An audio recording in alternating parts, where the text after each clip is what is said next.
जीत और हार आपकी सोच पर निर्भर करती है। जीत और हार आपकी सोच पर निर्भर करती है। मान लो तो हार होगी और ठान लो तो जीत होगी। नमस्ते दोस्तों, जोहार। मैं अनिमेश सर आप सभी का अभिषेक चक्रवर्ती यूट्यूब चैनल में हार्दिक स्वागत करता हूं। क्लास 12 के स्टूडेंट्स के डिमांड को देखते हुए मैं आज इस वीडियो के माध्यम से पॉलिटिकल साइंस यानी राजनीति विज्ञान के टॉप 20 एग्जाम रिलेटेड VBI यानी MCQ टाइप क्वेश्चंस करवाने वाला हूं, जो आपके एग्जाम में डायरेक्ट देखने को मिलेंगे। और ये सारे के सारे क्वेश्चंस जैक के फेवरेट क्वेश्चंस है, प्रीवियस ईयर्स क्वेश्चंस है। ठीक है, तो जल्दी से इस वीडियो को लाइक कीजिए और अपने सारे दोस्तों को शेयर कर दीजिए। और जो भी बच्चे अभी तक इस चैनल को सब्सक्राइब नहीं किए, जल्दी से सब्सक्राइब कर ले ताकि आगे की वीडियोस की नोटिफिकेशन सबसे पहले आप तक पहुंचे। क्योंकि ये सारे के सारे जो तैयारी मैं करवाने वाला हूं, ये जैक की तरफ से न्यू पैटर्न के आधार पर तैयारी आप लोगों को जबरदस्त तरीके से इस चैनल के माध्यम से आपको देखने को जरूर मिलेंगे। तो जल्दी से इस चैनल को सब्सक्राइब कर लीजिए। और चलिए दोस्तों, बिना देरी वीडियो को शुरू करते हैं।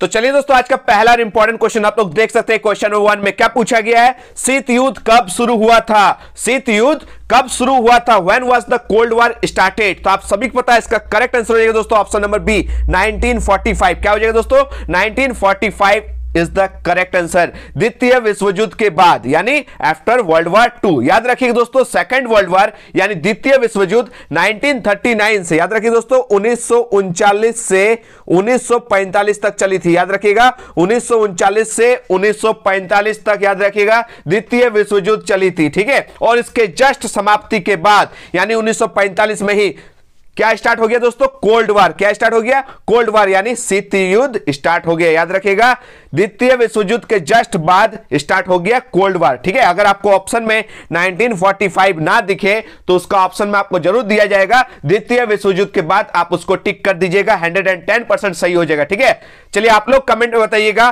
फर्स्ट वर्ल्ड वार यानी प्रथम विश्व युद्ध कब से कब तक चला था? ये आंसर आप लोग कमेंट बॉक्स में जरूर बताइएगा। क्योंकि द्वितीय विश्व युद्ध 1939 से 1945 यानी 1939 से 1945 तक चली थी। और उसके जस्ट बाद क्या स्टार्ट हो गया था? कोल्ड वार यानी शीत युद्ध। ठीक है, आप लोग कमेंट में बताइएगा कि प्रथम विश्व युद्ध कब से कब तक चली थी। चलिए हम लोग नेक्स्ट क्वेश्चन को बढ़ते हैं। क्वेश्चन नंबर 2 आप लोग देख सकते हैं क्या पूछा गया? शीत युद्ध का अंत कब हुआ था? क्या है क्वेश्चन? शीत युद्ध का यानी कोल्ड वार जो है वो अंत कब हुआ था, ये आपसे क्वेश्चन में पूछा गया। इसका करेक्ट आंसर हो जाएगा ऑप्शन नंबर ए 1991। याद रखिए दोस्तों, 1991 is the correct answer. Option A is the correct answer. ठीक है दोस्तों, शीत युद्ध जो है वो 1945 में शुरू हुआ था और इसका अंत हुआ था 1991 में, यानी 1991 में क्या हो गया था दोस्तों? इसका अंत हो गया था। ठीक है, याद रखिएगा दोस्तों, शीत युद्ध यानी कोल्ड वार। ठीक है, यानी कोल्ड मींस ठंडा होता है। याद रखिएगा, कोल्ड मींस क्या होता है? ठंडा होता है। ठीक है, यानी इस वार में किसी भी टाइप का रक्तपात देखने को नहीं मिला था। ठीक है, याद रखिएगा, बस देशों के बीच थोड़ा सा तनाव और संघर्ष जारी था। ये रक्तपात नहीं दिखाई दिया इस युद्ध में, इसलिए इस युद्ध का नाम रखा गया था कोल्ड वार। ठीक है, चलिए आगे बढ़ेंगे हम लोग क्वेश्चन नंबर 3 की ओर। देख सकते दोस्तों, क्वेश्चन नंबर 3 में क्या पूछा गया? बर्लिन की दीवार कब खड़ी की गई? बहुत ही इंपॉर्टेंट क्वेश्चन है। ठीक है, बर्लिन की दीवार कब खड़ी की गई, कब गिराई गई? क्वेश्चन आपको जरूर देखने को मिलते हैं एग्जाम में। तो देख सकते हैं दोस्तों, क्वेश्चन में पूछा गया कि बर्लिन की दीवार कब खड़ी की गई। तो इसका जो आंसर है दोस्तों option A 1961 is the correct answer. चलिए हम लोग थोड़ा सा बर्लिन की दीवार के बारे में जान लेते हैं। याद रखिएगा, शीत युद्ध का सबसे सरगर्म दौर में बर्लिन की दीवार खड़ी की गई थी। ठीक है, जब हाई टेंशन चल रहा था, बहुत ज्यादा संघर्ष चल रहा था, इसी बीच ये बर्लिन की दीवार खड़ी की गई थी। और यह दीवार शीत युद्ध का सबसे बड़ा प्रतीक था। याद रखिएगा, शीत युद्ध का सबसे बड़ा प्रतीक अगर पूछा जाए तो आप लोग टिक करके आइएगा, बर्लिन की दीवार। ठीक है, और एक चीज याद रखिए दोस्तों, यह जब बर्लिन की दीवार थी, ये पूंजीवादी दुनिया और साम्यवादी दुनिया के बीच विभाजन का प्रतीक था। बीच बीच में ये जो दीवार थी, एक तरफ पूंजीवादी तो दूसरी तरफ साम्यवादी। याद रखिएगा, एक तरफ कैपिटलिस्ट तो दूसरी तरफ कम्युनिस्ट पार्टी। ठीक है, याद रखिएगा, यानी बर्लिन की दीवार पूंजीवादी दुनिया और साम्यवादी दुनिया के बीच विभाजन का प्रतीक था। अगर आपसे क्वेश्चन पूछा जाए कि यह दीवार कितनी लंबी थी, तो याद रखिएगा 150 किलोमीटर। कितना?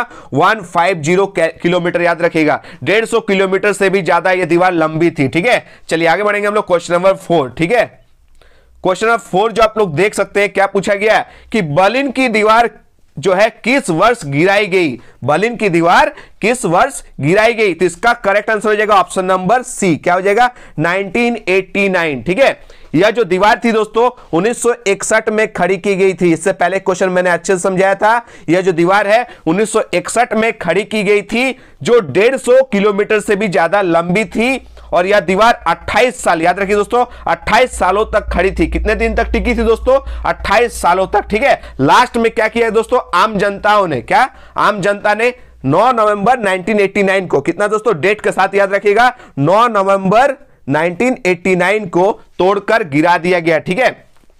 तो देखिए दोस्तों, ये जो दीवार थी ये अंबुजा सीमेंट से नहीं बनी थी। अगर अंबुजा सीमेंट से अगर बनी होती तो ये दीवार गिरती नहीं, ठीक है। ये मजाक में किए दोस्तों, लेकिन एक्चुअली में आप याद रखिएगा ये दीवार कब गिराई गई थी? 9 नवंबर 1989 को आम जनताओं ने गिरा दिया, ठीक है। मान लीजिए दो भाई है, ठीक है, बीच में एक दीवार आ गया, ठीक है, तो ये दोनों भाई का बीच में बंटवारा हो गया, लेकिन जिस दिन ये दीवार टूट जाएगी दोनों भाइयों में फिर से मेल मिलाप हो जाएगा ना। तो चलिए आगे बढ़ते हैं हम लोग क्वेश्चन नंबर 5 की ओर। क्वेश्चन नंबर 5 आप देख सकते हैं दोस्तों, क्या पूछा गया है कि 1917 में रूस में समाजवादी राज्य की स्थापना किसने की थी? बहुत ही इंपॉर्टेंट क्वेश्चन है, जैक का फेवरेट क्वेश्चन है, ठीक है, कि 1917 में रूस में समाजवादी राज्य की स्थापना किसने की थी? तो किसने की थी दोस्तों? ऑप्शन जो बी आपको दिखाई दे रहा है वो करेक्ट आंसर है, लेनिन ने। किसने? लेनिन ने, ठीक है। याद रखिएगा, लेनिन जो है वो बोल्शेविक कम्युनिस्ट पार्टी के संस्थापक थे। किस पार्टी के संस्थापक थे दोस्तों? Bolshevik communist party. एक काम कीजिए, नोट डाउन कीजिए, कॉपी निकाल लीजिए, पेन में सारा इंपॉर्टेंट जो पॉइंट्स मैं बता रहा हूं वो लिख लीजिए, कहीं ना कहीं वहां से भी एमसीक्यू जरूर पूछे जाते हैं, ठीक है। मैं अच्छे से एक एक क्वेश्चंस को जो है दोस्तों डिटेल में समझाऊंगा, ठीक है, फुल्ली एक्सप्लेन करके। डायरेक्ट क्वेश्चन का आंसर मैं बताने वाला मैं टीचर में से मैं नहीं हूं, याद रखिएगा। जो भी क्वेश्चन मैं बताऊंगा आपका डाउट्स क्लियर हो जाएगा, ठीक है। तो जितने भी पॉइंट मैं बता रहा हूं कॉपी और पेन लेकर बैठिएगा और एक एक को नोट कीजिएगा, ठीक है। तो याद रखिएगा 1917 में रूस में समाजवादी राज्य की स्थापना किसने की थी? लेनिन ने की थी। और लेनिन के बारे में क्या बताएं दोस्तों? ये जो है दोस्तों ये बोल्शेविक कम्युनिस्ट पार्टी के संस्थापक थे, यानी founder of Bolshevik communist party and the leader of the Russian revolution of 1917। Hindi में बताएं तो 1917 के रूसी क्रांति के नायक भी थे। दो चीज इनके बारे में बताएं, नोट डाउन कीजिएगा।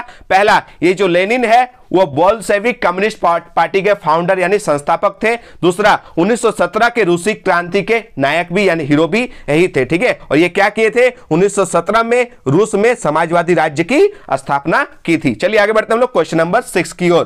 क्वेश्चन नंबर 6 आप लोग देख सकते हैं क्या लिखा गया है क्वेश्चन में कि सोवियत संघ के अंतिम राष्ट्रपति कौन थे?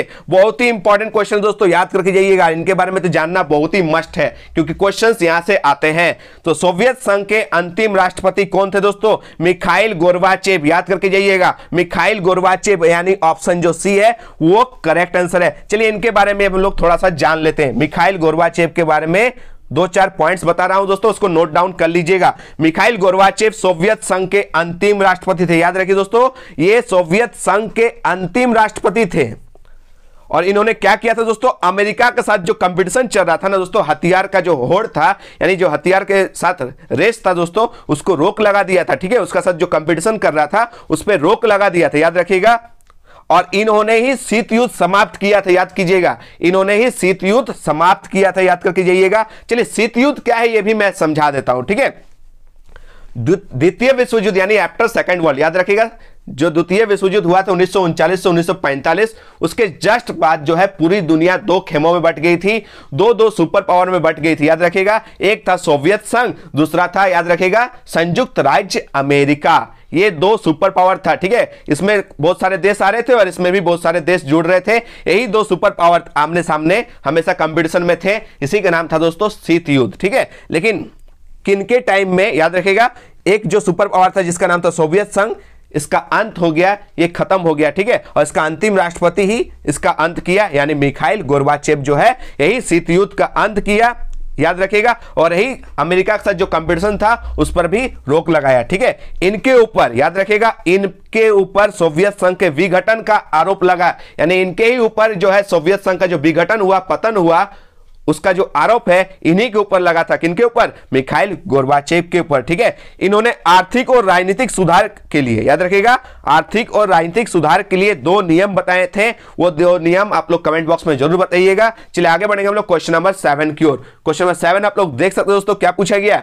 रूस के पहले निर्वाचित राष्ट्रपति कौन थे? ये बहुत ही इंपॉर्टेंट क्वेश्चन है, जैक का फेवरेट क्वेश्चन है, तो इसको याद करके जाइए दोस्तों। Boris Yeltsin. क्या हो जाएगा? ऑप्शन जो डी आपको दिखाई दे रहा है यही इसका करेक्ट आंसर है। बोरिस येल्त्सिन याद रखिएगा रूस के पहले चुने हुए राष्ट्रपति थे। याद रखिएगा सोवियत संघ खत्म हो गया, उसके बाद एकमात्र क्या बचा दोस्तों इनका जो है वो रूस बचा। और रूस में जब इलेक्शन हुआ तो पहला जो निर्वाचित राष्ट्रपति बने वो कौन बने? Boris Yeltsin. याद रखिएगा बोरिस येल्त्सिन रूस के पहले निर्वाचित राष्ट्रपति बने। ठीक है, चलिए आगे बढ़ेंगे हम लोग क्वेश्चन नंबर 8 की ओर। देख सकते हो दोस्तों क्वेश्चन नंबर 8 में क्या पूछा गया? किस राज्य ने कुवैत पर अवैध कब्जा कर लिया? किस राज्य ने कुवैत पर अवैध कब्जा कर लिया? ठीक है, तो इसका करेक्ट आंसर क्या हो जाएगा दोस्तों? ऑप्शन नंबर ए यानी इराक। क्या हो जाएगा? Iraq is the correct answer. ठीक है, याद रखिएगा दोस्तों यह घटना कब घटी थी? तो 1990। कब? 1990 के अगस्त महीना में। याद रखिएगा 1990 के अगस्त में इराक ने कुवैत पर अटैक किया और बड़ी तेजी से उस पर कब्जा भी कर लिया। ठीक है, किसने अटैक किया दोस्तों? इराक ने। किस पर? कुवैत पर अटैक किया। कब? 1990 के अगस्त महीने में, और बहुत ही तेजी से उस पर क्या कर लिया? अपना कब्जा कर लिया। चलिए आगे बढ़ते हैं हम लोग क्वेश्चन नंबर 9 की ओर। क्वेश्चन नंबर 9 आप लोग देख सकते हो दोस्तों क्वेश्चन में क्या पूछा गया?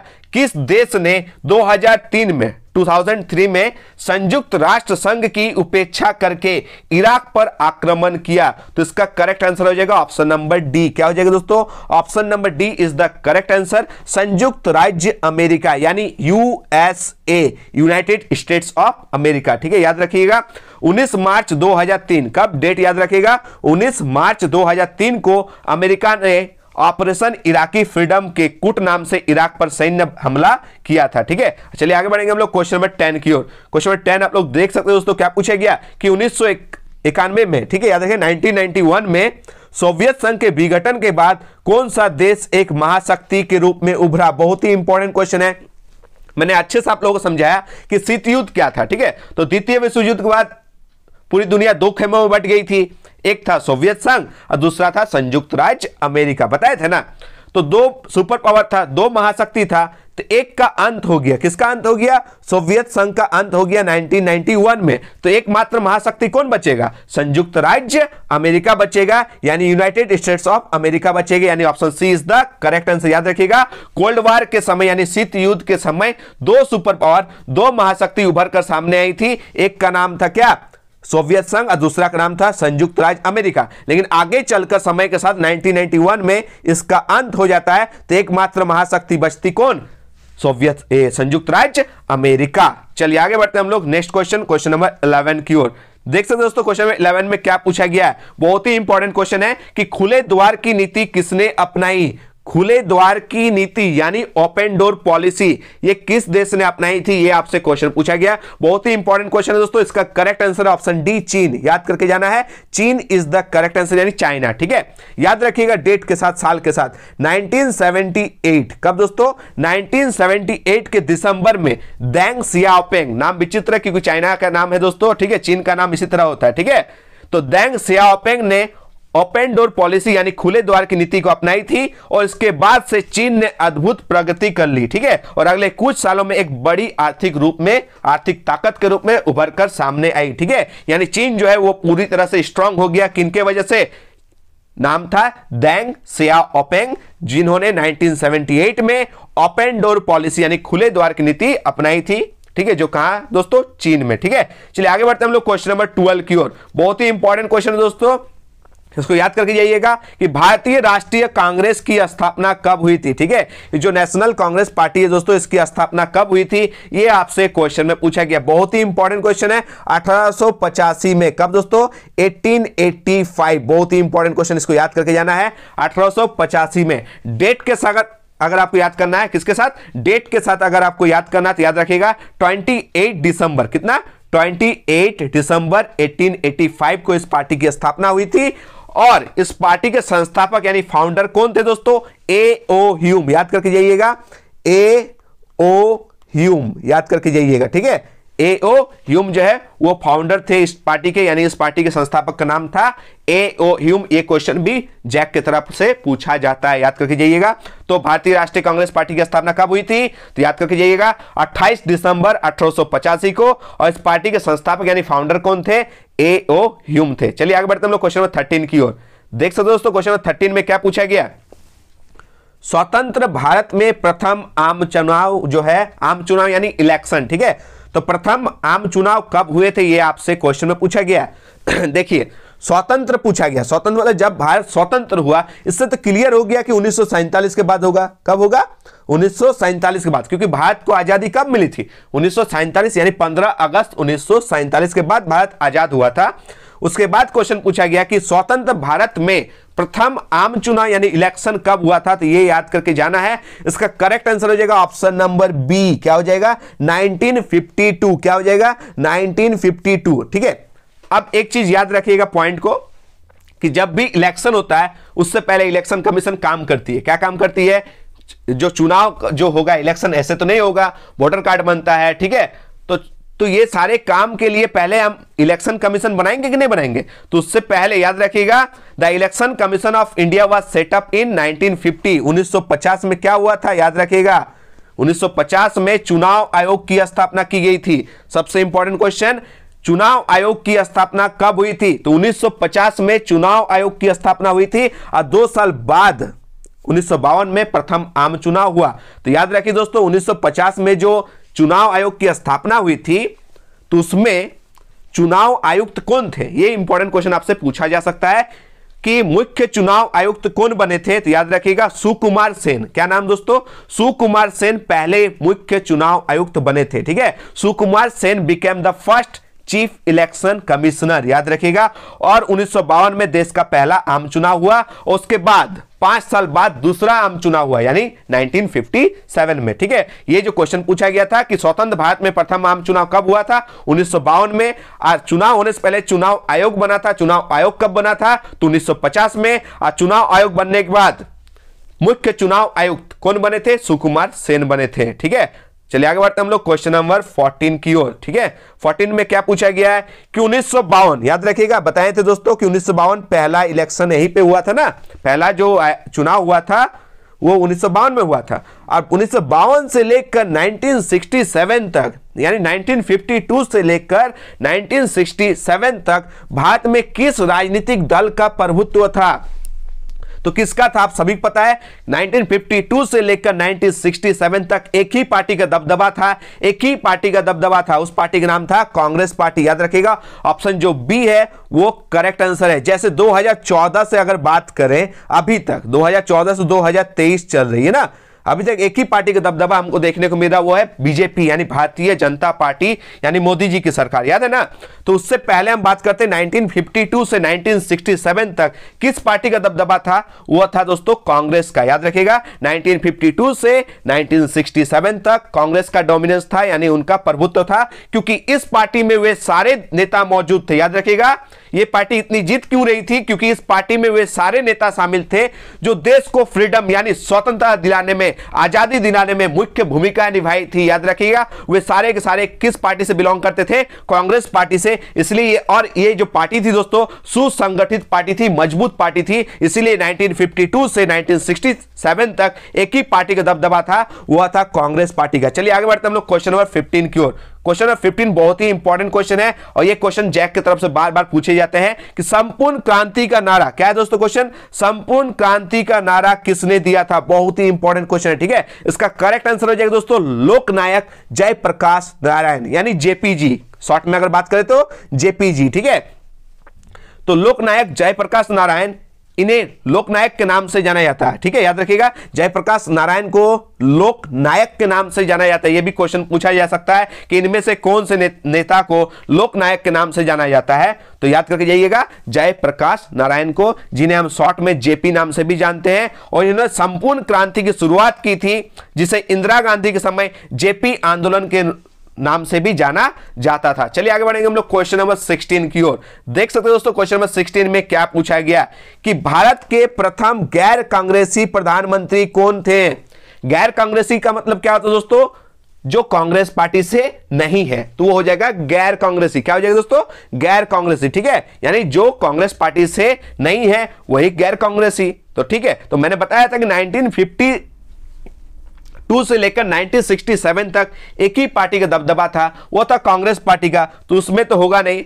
उसका आगे चलकर पहला बार जो प्रधानमंत्री बना वो कांग्रेस पार्टी से नहीं था, उसी को गैर कांग्रेसी कहा गया। तो ये कौन थे, इनमें से कौन सा नेता जो है वो प्रथम बार गैर कांग्रेसी प्रधानमंत्री बने? तो इसका याद करके जाइए दोस्तों, ऑप्शन जो बी है वो करेक्ट आंसर है। क्या हो जाएगा दोस्तों? Morarji Desai is the correct answer. चलिए इनके बारे में भी जान लेते हैं।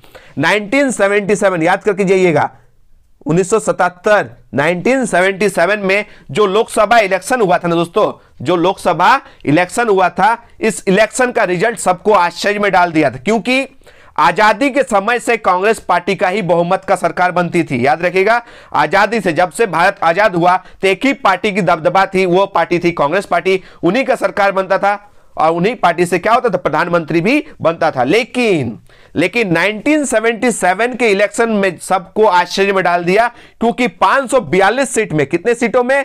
542 यानी 542 सीटों में कांग्रेस को मात्र 154 सीट मिली थी। कितनी सीट मिली थी? 154 सीटों में जीत हासिल हुई थी और कांग्रेस पार्टी को हार का सामना यानी हार का मुख देखना पड़ा था। वहीं जनता पार्टी, याद रखिएगा कौन सा पार्टी? जनता पार्टी और उसके सहयोगी दल ने 542 सीटों में से 330 सीटों पर जीत हासिल की थी। तो किसकी सरकार बनेगी? 330 वाली या 154 वाली? 330 वाली, यानी जनता पार्टी और उसके सहयोगी दल ने 542 सीटों में से 330 सीटों पर जीत हासिल की और इस तरह पहला नॉन कांग्रेस पार्टी यानी जनता पार्टी की सरकार बनी 1977 में और इस पार्टी से मोरारजी देसाई भारत के प्रथम गैर कांग्रेसी प्रधानमंत्री बने थे। याद रखिएगा, बहुत ही इंपॉर्टेंट क्वेश्चन है और ये सारे फैक्ट्स को आप नोट कर लीजिएगा। चलिए आगे बढ़ते हैं हम लोग क्वेश्चन नंबर 17 की ओर। देख सकते हो दोस्तों, क्वेश्चन नंबर 17 में क्या पूछा गया है कि चिपको आंदोलन, आप लोग क्लास 10 में भी पढ़े होंगे, चिपको आंदोलन बहुत ही इंपॉर्टेंट आंदोलन है, ठीक है। तो चिपको आंदोलन किस राज्य से शुरू हुआ था? बहुत ही इंपॉर्टेंट क्वेश्चन है। कुछ दिन पहले मैं इस राज्य से गुजर कर आया हूं दोस्तों, याद रखिएगा, यहीं पर कुछ दिन के लिए मैंने गया था। ये जो राज्य है दोस्तों, ये उत्तराखंड है। क्या हो जाएगा इसका correct answer? Option A, Uttarakhand is the correct answer. इनको झारखंड का भाई भी कहा जा सकता है एक तरफ से, क्योंकि जब झारखंड राज्य बना था तभी उसी साल में उत्तराखंड भी बना था, याद रखिएगा, ठीक है। तो Uttarakhand is the correct answer. ये जो चिपको आंदोलन है किस राज्य में शुरू हुई थी? उत्तराखंड में, ठीक है। चलिए आगे बढ़ते हैं हम लोग क्वेश्चन नंबर 18 की ओर। क्वेश्चन 18, जय जवान जय किसान का नारा किसने दिया था? ठीक है, जय जवान जय किसान का नारा किसने दिया था? ये भी क्वेश्चन जैक का फेवरेट क्वेश्चन है। तो इसका आंसर हो जाएगा दोस्तों option number A, Lal Bahadur Shastri is the correct answer. क्या हो जाएगा? लाल बहादुर शास्त्री। जय जवान जय किसान भारत का एक प्रसिद्ध नारा है, ठीक है, एक फेमस स्लोगन है। यह नारा सबसे पहले 1965 में, कब दोस्तों? 1965 में भारत पाक के युद्ध के दौरान, यानी भारत पाकिस्तान युद्ध के दौरान भारत के तत्कालीन प्रधानमंत्री श्री लाल बहादुर शास्त्री ने दिया था। इसे भारत का राष्ट्रीय नारा भी कहते हैं, याद रखिएगा, इस नारा को भारत का राष्ट्रीय नारा भी कहते हैं, जो जवान एवं किसान के परिश्रम को दर्शाता है। उस टाइम जवान और किसान के परिश्रम के लिए लाल बहादुर शास्त्री ने यह नारा को दिया था। 1965 का दौर बहुत ही संकट भरा दौर था, याद रखिएगा। 1965 का जो दौर चल रहा था दोस्तों, वो बहुत ही संकट भरा दौर था और भारत के लिए, क्योंकि 1962 में, याद रखिएगा, 1965 से पहले 1962 आते हैं 1962 में, भारत चीन के बीच युद्ध की वजह से देश का आर्थिक स्थिति कमजोर हो चुका था। याद रखिएगा, 1965 में भारत पाकिस्तान युद्ध हुआ था, उससे पहले 1962 में भारत और चीन के बीच युद्ध हुआ था, जिसकी वजह से भारत को बहुत ही क्षतियों का सामना करना पड़ा था। उनका आर्थिक स्थिति जो है वो कमजोर पड़ गया था। इसलिए देश के जवान और किसान दोनों का मनोबल बढ़ाने के लिए लाल बहादुर शास्त्री ने यह नारा दिया था। याद रखिएगा, कब? 1965 में भारत पाकिस्तान युद्ध के दौरान किसने दिया था ये नारा? लाल बहादुर शास्त्री ने, ठीक है। चलिए आगे बढ़ते हैं हम लोग क्वेश्चन नंबर 19 की ओर। क्वेश्चन नंबर 19 आप लोग देख सकते हैं, बहुत ही इंपॉर्टेंट क्वेश्चन है, ठीक है, कि 1953 में, कब? 1953 में आंध्र प्रदेश राज्य किस भाषा के आधार पर बनाया गया था? ठीक है, कब बनाया गया था दोस्तों? यहां पर एक क्वेश्चन भी पूछा जा सकता है कि आंध्र प्रदेश राज्य भाषा के आधार पर कब बना था? 1953 में, ठीक है। तो यहां पर क्वेश्चन पूछा गया कि 1953 में आंध्र प्रदेश किस भाषा के आधार पर बनाया गया था, यानी भाषा पूछा, तो इसको याद करके जाइएगा। Telugu is the correct answer, option जो ए है वो करेक्ट आंसर है, ठीक है। इसके बाद 1956 में राज्य पुनर्गठन अधिनियम लागू होता है और उस आधार पर 14 राज्य, याद रखिए कितने स्टेट्स? 14 स्टेट्स और 6 यूटी यानी यूनियन टेरिटरीज यानी 6 केंद्र शासित प्रदेश बनाए गए थे, याद रखिएगा। सबसे पहले भाषा के आधार पर किस राज्य की स्थापना हुई थी? आंध्र प्रदेश की। क्या क्वेश्चन पूछा जा सकता है कि सबसे पहले भाषा के आधार पर किस राज्य की स्थापना की गई थी? आंध्र प्रदेश की। कब की गई थी? 1953। उसके बाद धीरे धीरे 1956 में क्या हो गया दोस्तों? राज्य पुनर्गठन अधिनियम लागू हुआ, यानी वहां मुख्य बोली जाने वाली भाषा के आधार पर राज्य का निर्माण होना शुरू हो गया। तो याद रखिएगा 1956 में 1956 में 14 राज्य बने थे और 6 केंद्र शासित प्रदेश बनाए गए थे। आप लोग कमेंट बॉक्स में जरूर बताइएगा कि अभी वर्तमान में टोटल कितने स्टेट है, यानी टोटल कितने राज्य है और कितने यूटीज यानी कितने केंद्र शासित प्रदेश है, कमेंट में जरूर बताइएगा। ठीक है, चलिए आगे बढ़ते हैं हम लोग क्वेश्चन नंबर 20 की ओर। क्वेश्चन नंबर 20 आज का लास्ट और अंतिम क्वेश्चन है। क्या है दोस्तों? गरीबी हटाओ का नारा किसने दिया था? बहुत ही इंपॉर्टेंट क्वेश्चन है। ये जो स्लोगन है दोस्तों, गरीबी हटाओ, ये किसने दिया था? ये जो नारा है ये किसने दिया था? याद रखिएगा इंदिरा गांधी। क्या हो जाएगा? ऑप्शन जो बी है वो करेक्ट आंसर हो जाएगा। याद रखिएगा गरीबी हटाओ देश बचाओ का नारा 1971 के आम चुनाव, याद रखिएगा 1971। कब? 1971 के आम चुनाव में इंदिरा गांधी ने दिया था। इस नारे ने कांग्रेस पार्टी को भारी, याद रखिएगा भारी सीटों से विजय दिलाई थी। ठीक है, इसी स्लोगन के वजह से कांग्रेस पार्टी जो है वो जीती थी। तो याद रखिएगा ये जो गरीबी हटाओ का नारा किसने दिया था? इंदिरा गांधी ने। कब? 1971 के चुनाव में, और कांग्रेस पार्टी जीती थी। ठीक है, तो ये था दोस्तों आज का टॉप 20 एमसीक्यू टाइप क्वेश्चन। आपको अच्छे से एक्सप्लेन करके डिटेल में समझाया गया। अगर ये वीडियो थोड़ी सी भी आपको हेल्पफुल लगी तो प्लीज इस वीडियो को लाइक कीजिए, अपने सारे दोस्तों को भी जमकर इस वीडियो को शेयर कीजिए। ठीक है, और ये जो देख सकते हो दोस्तों, ये मेरा प्रोफाइल पिक अनिमेश सर। ठीक है, अगर आप इंस्टाग्राम आईडी से नहीं जुड़े हैं तो जाकर जुड़ जाइएगा। किसी भी टाइप का प्रश्न हो आप वहां पर जाकर कर सकते हैं, मैं रिप्लाई जरूर देता हूं। ठीक है, अगर आप लोग इस चैनल को सब्सक्राइब नहीं किए तो और एक बार बोल देते हैं दोस्तों, इसको सब्सक्राइब कर लीजिए, क्योंकि धुआंधार तरीके से आप लोगों को तैयारी करवाया जाएगा, चाहे वो ऑब्जेक्टिव हो चाहे वो सब्जेक्टिव हो। ठीक है, भरोसा रखिए इस चैनल पर, जरूर तैयारी करवाया जाएगा। एक एक करके आप तो शुरुआत हुई। ठीक है, याद रखिएगा दोस्तों, अभी तो शुरुआत हुई, फिल्म आना अभी बाकी है। चलिए दोस्तों, मिलते हैं एक नए वीडियो में। धन्यवाद, जय हिंद, वंदे मातरम।